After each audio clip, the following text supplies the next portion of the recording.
పోలవరం గురించి మాట్లాడితే దానికి ఒక పోలవరం నేషనల్ ప్రాజెక్ట్స్, సో అది కేంద్ర ప్రభుత్వం మీద ఉంటుంది.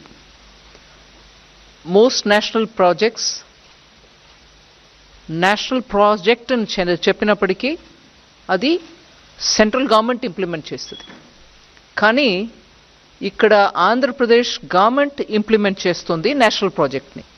అది 2014లో మనం ఒప్పుకున్నాం ఆ కండిషన్కి.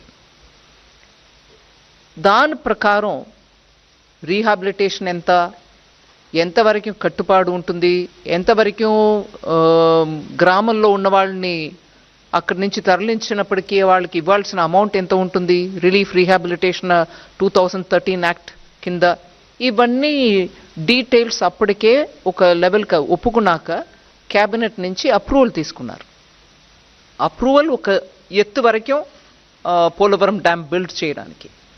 దాని తర్వాత కన్స్ట్రక్షన్స్ మొదలు పెట్టినప్పటికీ మెల్లమెల్లగా ఒక హైట్ వరకు వచ్చి దాని తర్వాత కింద ఉన్నటువంటి గ్రామాలకి ఇచ్చాం కానీ పైన ఉన్నటువంటి గ్రామానికి ఇవ్వలేదు.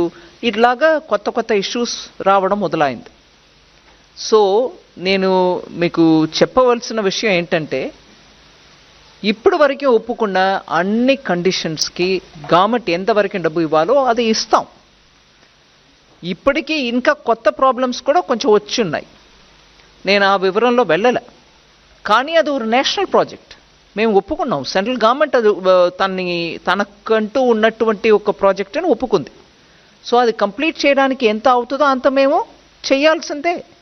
తర్వాత అది గ్రాంటా లేదు సెంట్రల్ గవర్నమెంట్ మల్టీనేషనల్ బ్యాంకుల నుంచి తీసుకొస్తున్నారు ఏంటి అని అంటే, నేషనల్ ప్రాజెక్ట్ అన్నప్పటికీ ఖర్చు మాది కదా. సో గ్రాంటా అని అడగడానికి అక్కడ ఆస్కారం లేదు.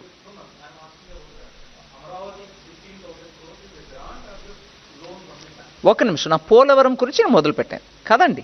సో పోలవరం గురించి మాట్లాడుతున్నప్పుడు క్యాబినెట్ ద్వారా ఎంత అప్రూవల్ అయిందో దాని మేరకి ఇప్పటివరకు ఎంత ఇవ్వాలో అంత ఇస్తూ వచ్చాం. In fact first time cabinet approval చేసిన అంత అమౌంట్లో అన్నీ కూడా క్లియర్ అయిపోయింది. ఎగ్జాక్ట్ అమౌంట్ నేను ఇప్పుడు చెప్పట్లేదు కానీ అన్నీ క్లియర్ అయిపోయింది. ఏదో కొంచెం అటుగా మిగిలి ఉంటుంది. కానీ ఇప్పటి నుంచి అది ఎంత హైట్కి ఒప్పుకున్నారో అంత హైట్కి వెళ్ళడానికి, ఎందుకంటే ఒక 2-3 సంవత్సరమో అందుకు ముందో ఈ గవర్నమెంట్ ఆ గవర్నమెంట్ నేను మాట్లాడలే. మొత్తానికి దాంట్లో ఉన్నటువంటి ఇబ్బందుల్ని దాటుకొని ఇవాళ అది కంప్లీట్ చేయడానికి ఎంత అవుతుందో అది మేము వాళ్ళతోటి కలిసి మాట్లాడి దానికి ఫుల్ సపోర్ట్ ఇస్తాం అనేదే మా స్టేట్మెంట్. కరెక్ట్.